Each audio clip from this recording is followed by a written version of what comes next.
நிர்பயா வழக்கில் குற்றவாளிகளுக்கு விதிக்கப்பட்ட தூக்கு தண்டனையை உச்சநீதிமன்றம் உறுதி செய்துள்ளது. கூடுதல் விவரங்களை செய்தியாளர் நிரஞ்சனிடம் கேட்கலாம்.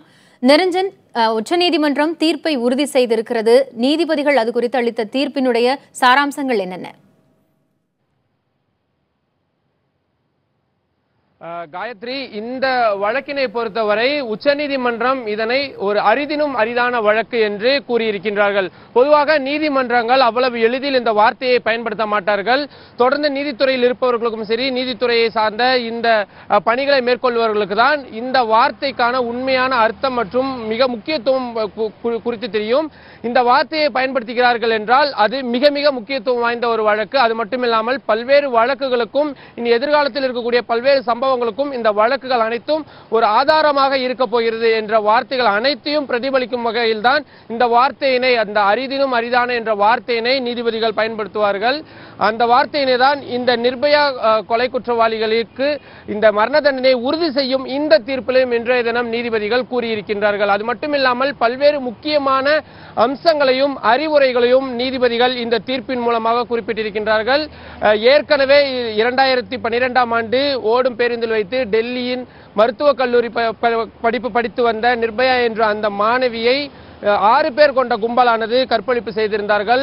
கடுமையான முறையில் அவரை அந்த கற்பழிப்பு மேற்கொண்டு கொலை செய்திருந்தார்கள்.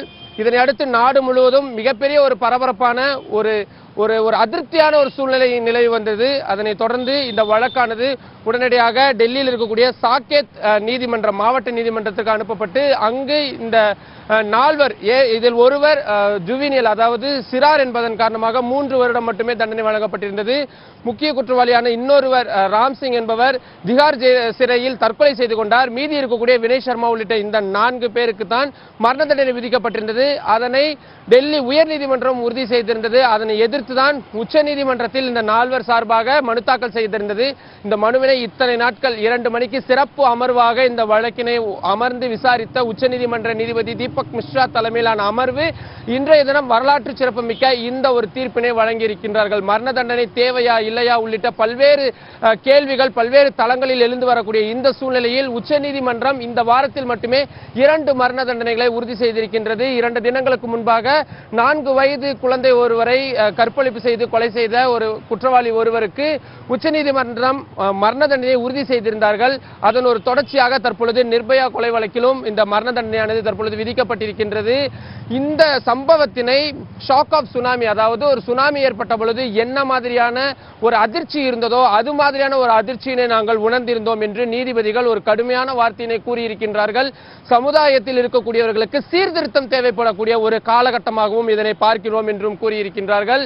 இவர்கள் இந்த கடுமையான முறையில் இந்த பெண்ணை அணுகியது, பாலியல் துன்புறுத்தலுக்கு உள்ளானது, அவரது ஆடைகளை களைந்தது, கடி உள்ளிட்ட பல்வேறு விஷயங்கள் அவரது உடலில் குறிகளாக இருந்தது. இவை அனைத்துமே ஹியூமானிட்டேரியன், அதாவது மனிதாபிமானம் எங்கே இருக்கிறது என்ற கேள்வியை எழுப்புவதாக கூறியிருக்கின்றார்கள்.